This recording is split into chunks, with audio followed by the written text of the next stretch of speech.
Hello నేను శేషరావు. ముంబైలో 3 రోజుల పాటు జరిగినటువంటి ఆర్బీఐ మీటింగ్ ముగిసింది. ఆ సందర్భంగా ఆర్బీఐ గవర్నర్ మల్హోత్రా, సంజయ్ మల్హోత్రా ఆయన ఆ తీర్మానాలని మొత్తం చదివి వినిపించారు. ప్రెస్ మీట్ పెట్టి చెప్పారు. దాంట్లో ఇంపార్టెంట్ పాయింట్ ఏంటంటే రాబోయేటువంటి రోజుల్లో కరెన్సీని మార్చబోతున్నాము.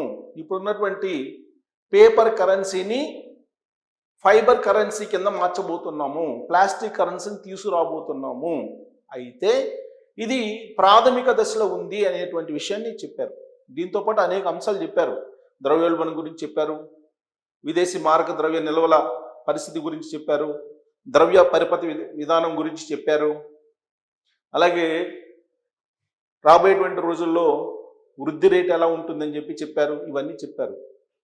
వీటికంటే కూడా ఈ ఫైబర్ కరెన్సీని తీసుకొచ్చేటువంటి న్యూస్ అందరినీ ఆలోచింపజేస్తుంది. ఎందుకంటే నోట్ల రద్దు మళ్ళీ ఉంటుంది అనేటువంటి సంకేతాలని ఆర్బీఐ గవర్నర్ ఇచ్చేశారు సంజయ్ మల్హోత్రా. ఇక కేంద్ర ప్రభుత్వమే స్పందించాల్సి ఉంది. కేంద్ర ప్రభుత్వం ఎప్పుడు అనుకుంటే అప్పుడు నోట్ల రద్దుని చేసేటువంటి అవకాశం ఉంది. ఎందుకంటే ఆర్బీఐ రెడీగా ఉంది. ఆర్బీఐ ప్లాస్టిక్ కరెన్సీని ఇంట్రొడ్యూస్ చేయడానికి ఇప్పుడున్నటువంటి పేపర్ కరెన్సీకి బదులుగా మరో కరెన్సీని ప్రజలకి అందించడానికి చాలా వేగంగా ముద్రణని కొనసాగిస్తూ ఉంది. ఈ విషయాన్ని ఇటీవలే ఢిల్లీ నుంచి వచ్చినటువంటి న్యూస్ ప్రకారం అందించడం జరిగింది మీకు. అదే ఇప్పుడు ఆర్బీఐ గవర్నర్ చెప్పారు. ఆ వీడియో చేసినప్పుడు అనేక మంది మీకు ఎలా తెలుసు, ఆర్బీఐ మీకు చెప్పిందా నోట్లు రద్దు చేస్తుందని, ఇలా చాలామంది కామెంట్లు పెట్టారు. అలాగే కొంతమంది నా స్నేహితులు కూడా అడిగారు, ఎవరికి తెలియనటువంటి న్యూస్ మీకు ఎలా తెలుస్తుంది అని చెప్పి. ఒక్కొక్క జర్నలిస్ట్కి ఒక్కొక్క రకంగా నెట్వర్క్ ఉంటుంది. నేను ఢిల్లీలో పనిచేశాను, సో కాబట్టి నాకు ఢిల్లీలో కొలీగ్స్ ఉన్నారు. ఆ కొలీగ్స్ ఇచ్చే సమాచారం అనుకోవచ్చు, లేదా ఢిల్లీలో పనిచేసినప్పుడు నాకు కొంతమంది అధికారులతోటి పరిచయాలు ఉంటాయి, ఆ సోర్స్ నుంచి రావచ్చు. లేదు ఎన్డీఏ కూటమి ఉంది ఢిల్లీలో, అలాగే రాష్ట్రాల్లో, ఈ కూటమిలో ఉండేటువంటి లీడర్లకి తెలుస్తుంది, ఆ సోర్స్ ద్వారా వచ్చి ఉండొచ్చు. సోర్స్ ఏదైనా కానీ మీకు అందించేటువంటి సమాచారంలో నిజం ఉందా లేదా. ఇప్పుడు నేను గత కొంతకాలంగా నోట్ల రద్దు గురించి చెప్తూ ఉన్నాను. ఇప్పుడు అదే నిజమైంది. నోట్ల రద్దు గురించి చెప్తూ ఉంటే చాలామంది ఎలా చెప్పగలరు అని అన్నారు. కానీ ఇప్పుడు సంజయ్ మల్హోత్రా ముంబై కేంద్రంగా తీసుకొని వేసినటువంటి ప్రెస్ మీట్లో, ఆ ప్రెస్ మీట్లో చాలా క్లియర్గా ఆయన చెప్పారు, ప్రాథమిక దశలో ఉంది, ప్లాస్టిక్ కరెన్సీని మేము ప్రవేశపెట్టబోతున్నాము అని చెప్పారు. అంటే ఆర్బీఐ సిద్ధంగా ఉంది కరెన్సీని మార్చడానికి. కేంద్ర ప్రభుత్వం ఒక అనౌన్స్మెంట్ ఇస్తే 2016లో ఏ విధంగా అయితే పెద్ద నోట్ల రద్దును చూసామో ఆ తరహా రద్దుని మనం చూడబోతున్నాము. కాకపోతే ఈసారి రద్దు అనేటువంటి పేరు కాకుండా నోట్ల మార్పిడి అనేటువంటి పేరుని వినిపించే అవకాశం ఉంది. ప్రజల నుంచి వ్యతిరేకత వస్తుంది అనేటువంటి ఆలోచనతోటి. మరి నోట్ల రద్దు అనేది కొత్తగా వచ్చిందా అంటే కాదు. చట్ట ప్రకారం నోట్ల రద్దుని చేసేటువంటి అధికారం ఉంది. నోట్ల మార్పిడిని చేయాల్సినటువంటి అవసరం కూడా ఉందని చెప్పి చట్టం చెప్తోంది. కారణం ఏంటంటే నకిలీ నోట్లని నియంత్రించాలన్నా, అలాగే బ్లాక్ మనీని తగ్గించాలన్నా ఖచ్చితంగా ప్రతి 5 సంవత్సరాలకో లేదంటే 3 సంవత్సరాలకో కరెన్సీని మార్పు చేసుకునేటువంటి వెసులుబాటు ఉంది. అది కేంద్ర ప్రభుత్వానికి ఉండేటువంటి విచక్షణాధికారం. దాని ప్రకారం రద్దు చేసుకోవచ్చు. ఇప్పుడు 2016లో ఆ రోజున 500, 1000 రూపాయల నోట్లు రద్దు చేసినప్పుడు నరేంద్ర మోడీ గారు రద్దు చేశారు. అల్లకొల్లను ఆర్థిక వ్యవస్థ గందరగోళం అయిపోతుంది అనేటువంటి యాంగిల్లో చాలామంది మాట్లాడారు. మరి నోట్ల రద్దును ఆయనే కొత్తగా చేశారా అంటే కాదు. 1946లో 1946లో స్వాతంత్రానికి ముందు కరెన్సీని రద్దు చేశారు. ఆ రోజు ఉన్నటువంటి 1000, 5000 రూపాయల నోటుని రద్దు చేశారు. ఆ తర్వాత 1954లో 1000, 5000, 10,000 రూపాయల నోట్లని ఇంట్రొడ్యూస్ చేశారు. మళ్ళీ ఆ తర్వాత ఏం చేశారు, 78లో 5,000 రూపాయలని 10,000 రూపాయలని రద్దు చేసేసారు. నరేంద్ర మోడీ గారు ఏం చేశారు? 5,000 రూపాయలని 1,000 రూపాయలని రద్దు చేసేసారు. ఇట్లా నోట్ల రద్దు అనేది గతంలో జరిగింది. నరేంద్ర మోడీ గారు 2016లో రద్దు చేశారు. మళ్ళా ఇప్పుడు రద్దు చేయడానికి సన్నద్ధం అవుతున్నారు అనేది చాలా క్లియర్గా ఆర్బీఐ ఇచ్చినటువంటి సంకేతాలు. కేంద్ర ప్రభుత్వం నరేంద్ర మోడీ గారు నిర్ణయం తీసుకోవడమే తరువాయి. ఈయన అది ఎప్పుడు తీసుకుంటారో ఏంటి అనేది నరేంద్ర మోడీ గారు సరైన సమయంలో సరైన నిర్ణయం తీసుకుంటారు. మరి ఇప్పుడు తీసుకోవాల్సిన అవసరం ఏమొచ్చింది నోట్ల రద్దు నిర్ణయం అని అంటే, ఇప్పుడు నోట్ల రద్దు 2016లో చేసినప్పుడు కేంద్ర ప్రభుత్వం ఏం చెప్పింది? బ్లాక్ మనీని తగ్గించడం, నకిలీ నోట్లను లేకుండా చేయటం, ఉగ్రవాదాన్ని అణచటం, ఇవి మనకు చెప్పినటువంటి అంశాలు. ఇప్పుడు మరి అలాంటి పరిస్థితి ఉందా? ఉగ్రవాదం ఉందా అంటే ఉగ్రవాదాన్ని తగ్గించగలిగారు.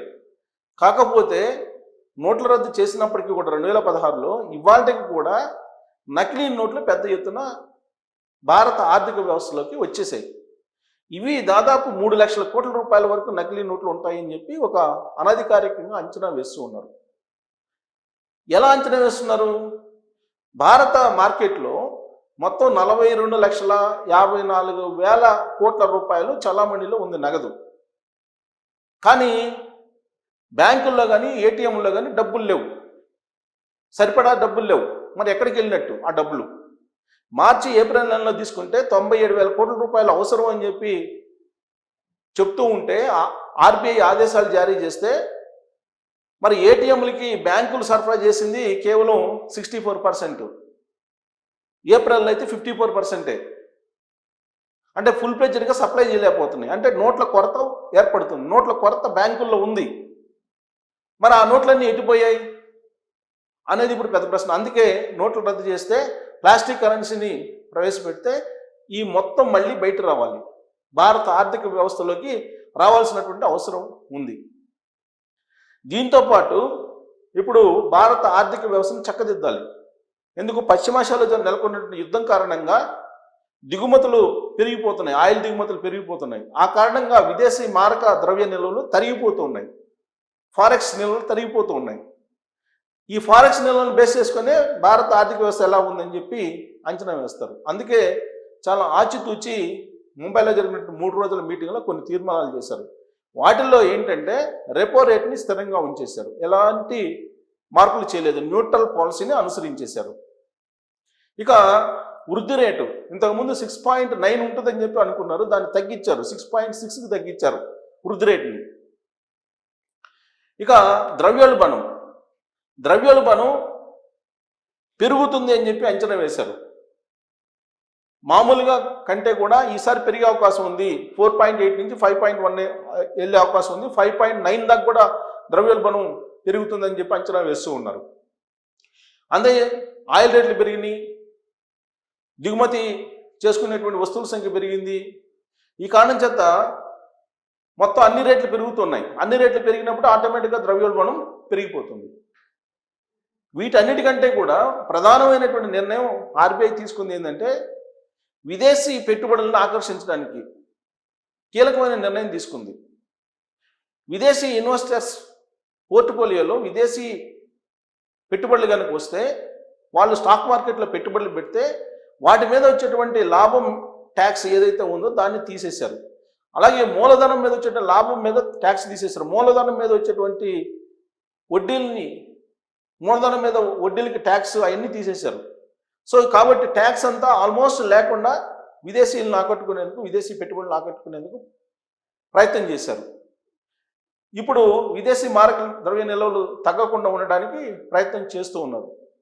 ఇంకొక వైపు భారత ఆర్థిక వ్యవస్థ విత్ ఇన్ ది కంట్రీ, అంతర్జాతీయంగా ఉండేటువంటి పరిస్థితులు, దేశీయంగా ఉండేటువంటి పరిస్థితులు, వీటన్నిటి మీద చర్చించిన తర్వాత ఖచ్చితంగా నోట్ల రద్దుకు వెళ్లాల్సిందే, ప్లాస్టిక్ కరెన్సీని తీసుకురావాల్సిందే అనేటువంటి ఆలోచన చేస్తున్నామని చెప్పి అఫీషియల్గా చెప్పేశారు.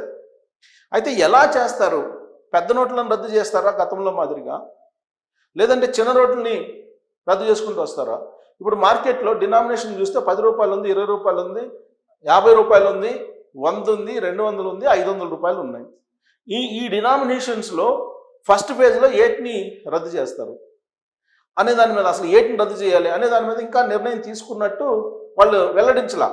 బట్ మార్పు ఖాయం, కరెన్సీని మార్చడం ఖాయం అని చెప్పేశారు. అయితే గతం తాలూకు అనుభవం తీసుకుంటే పెద్ద నోట్ల మీదనే రద్దు ఫస్ట్ ఉండే అవకాశం ఉంది. 2016లో ఏం చేశారు? 500 రూపాయలు 1000 రూపాయల నోట్లు రద్దు చేసేసి ఇమీడియట్గా 500 రూపాయలు 2000 రూపాయలని ఇంట్రొడ్యూస్ చేసేసారు. ఆ తర్వాత 2000 రూపాయల నోట్ని 2023 కల్లా దాన్ని వైండప్ చేసేసారు. ముద్రను కూడా ఆపేసింది ఆర్బీఐ. సేమ్ అదే తరహాలో 500 రూపాయలని ఫస్ట్ రద్దు చేసే అవకాశం ఉంది. ఇప్పుడు 500 రూపీని దాని బదులుగా ప్లాస్టిక్ కరెన్సీని మార్చుకోమని చెప్పేదానికి అవకాశం ఉంది. అది ఎప్పుడు చెప్తారు అని అంటే సమీప భవిష్యత్తులోనే ఆ నిర్ణయం ఉండే అవకాశం ఉంది అనేటువంటిది వినిపిస్తుంది. సో ఆర్బీఐ అయితే చాలా క్లారిటీగా కేంద్ర ప్రభుత్వానికి చెప్పేసింది, మేము రెడీగా ఉన్నాం అని. మరి నరేంద్ర మోడీ గారు నోట్ల రద్దుని మళ్ళీ ఎప్పుడు ప్రకటించే అవకాశం ఉంది అనే దాని మీద మీరు కామెంట్ చేయొచ్చు. Thank you.